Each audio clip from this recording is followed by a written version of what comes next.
শালা খানকির ছেলে অসীম সরকার, গোবরখোর মুদখোর খানকির ছেলে বাংলাদেশ থেকে চুদন খেয়ে এই পশ্চিমবাংলায় এসছে। পশ্চিমবাংলাতে এসে আজকে আমাদের পশ্চিমবাংলায় যে হিন্দু মুসলমান যে সম্প্রীতি, সেই সম্প্রীতি নষ্ট করার জন্য উনি কি বলেছেন আপনারা শুনুন, তারপরে ওই খানকির ছেলের জবাব আমি দিচ্ছি। ধর্মগ্রন্থ ভরে প্রস্তাব করি, সে ধর্মগ্রন্থ আমি যখন তখন পুড়িয়ে ফেলতে পারি।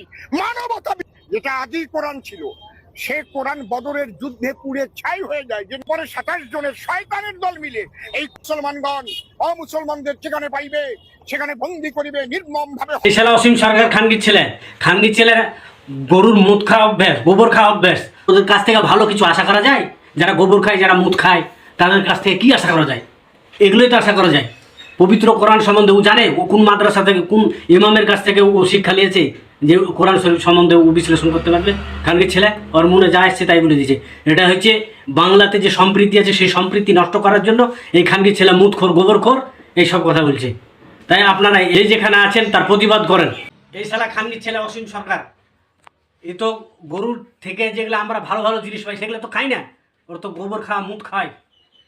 গরুর দুধ থেকে আমরা যেমন ঘি পাই, আমরা মাখন পাই, সেগুলো যদি খেত তাহলে ওর মুখ থেকে ভালো ভাষা বেরোতো, ওর কাছ থেকে ভালো কিছু আশা করা যেত। কিন্তু ও তো সেই ভালো জিনিসগুলো খায় না, সেগুলোকে ফেলে দেয়। আর ওই খানকির ছেলে কোথায় পাবে খেতে? খানকির ছেলেরা বাংলাদেশ থেকে তাই এখানে এসেছে, উড়ে পুড়ে এসেছে এখানে, ওখানে লাথি মেরে তাড়িয়েছে। খানকির ছেলেরা এখানে এসে আজকে সুন্দর পশ্চিমবাংলার যে সম্প্রীতির বাংলা, সেই সম্প্রীতিকে নষ্ট করার জন্য এই শালা অসীম সরকার মুদ খাওয়া গোবরখোর আজকে এইরকম বিবৃতি দিয়েছে, ভুল ব্যাখ্যা করছে কোরআন সম্বন্ধে। যে সারা বিশ্বে কোনো স্কলার নাই, কোনো ধর্মের স্কলার নাই যে এর বিরুদ্ধে এইরকম কোনো মন্তব্য আছে বা প্রমাণ করতে পারবে। যদি প্রমাণ করতে পারে আমরা যা বলবে তাই শুনবো এই খানকির ছেলে। আর যদি না পারে সারা খানকির ছেলেকে নাড়া করে এই পশ্চিমবাংলা তথা ভারতবর্ষ থেকে সালাকে তাড়িয়ে দিতে হবে।